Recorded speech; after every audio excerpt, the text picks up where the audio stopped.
ایک حاجی صاحب کافی بیمار تھے، کئی سالوں سے ہر ہفتے پیٹ سے 4 بوتل پانی نکلواتے تھے۔ اب ان کے گردے واش ہوتے ہوتے ختم ہو چکے تھے۔ ایک وقت میں آدھا سلائس ان کی غذا تھی۔ سانس لینے میں بہت دشواری کا سامنا تھا، نکاہت اتنی کہ بغیر سہارے کے حاجت کے لیے نہ جا سکتے تھے۔ ایک دن چودھری صاحب ان کے ہاں تشریف لے گئے اور انہیں سہارے کے بغیر چلتے دیکھا تو بہت حیران ہوئے۔ انہوں نے دور سے ہاتھ ہلا کر چودھری صاحب کا استقبال کیا۔ چہل قدمی کرتے کرتے حاجی صاحب نے 10 چکر لان میں لگائے، پھر مسکرا کر ان کے سامنے بیٹھ گئے۔ ان کی گردن میں صحت مند لوگوں جیسا تناؤ تھا۔ چودھری صاحب نے ان سے پوچھا کہ یہ معجزہ کیسے ہوا؟ کوئی دوا، کوئی دعا، کوئی پیتھی، کوئی تھراپی، آخر یہ کمال کس نے دکھایا؟ حاجی صاحب نے فرمایا، میرے ہاتھ میں ایک ایسا نسخہ آیا ہے کہ اگر دنیا کو معلوم ہو جائے تو سارے ڈاکٹر حکیم بے روزگار ہو جائیں، سارے ہسپتال بند ہو جائیں اور سارے میڈیکل سٹوروں پر تالے پڑ جائیں۔ چودھری صاحب مزید حیران ہوئے کہ آخر ایسا کون سا نسخہ ہے جو ان کے ہاتھ آیا ہے؟ حاجی صاحب نے فرمایا کہ میرے ملازم کی والدہ فوت ہو گئی،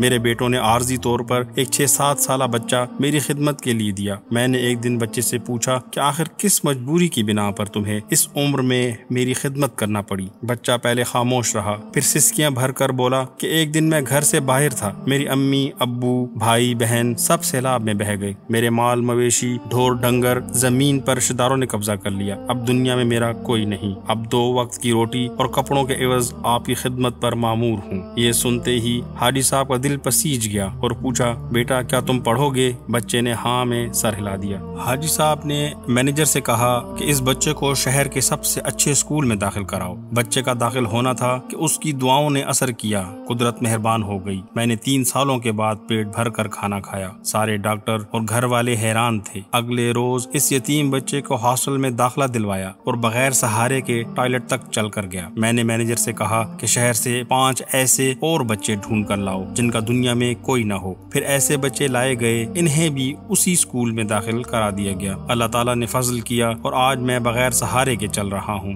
سیر ہو کر کھا پی رہا ہوں اور کہکے لگا رہا ہوں۔ حاجی صاحب سینہ پھلا کر گلاب کی کیاریوں کی طرف چل دیے اور فرمایا، میں اب نہیں گروں گا جب تک کہ یہ بچے اپنے قدموں پر کھڑے نہیں ہو جاتے۔ حاجی صاحب گلاب کی کیاریوں کے قریب رک گئے اور ایک عجیب فکرہ زبان پر لائے۔ قدرت یتیموں کو سائے دینے والے درختوں کے سائے لمبے کر دیا کرتی ہے۔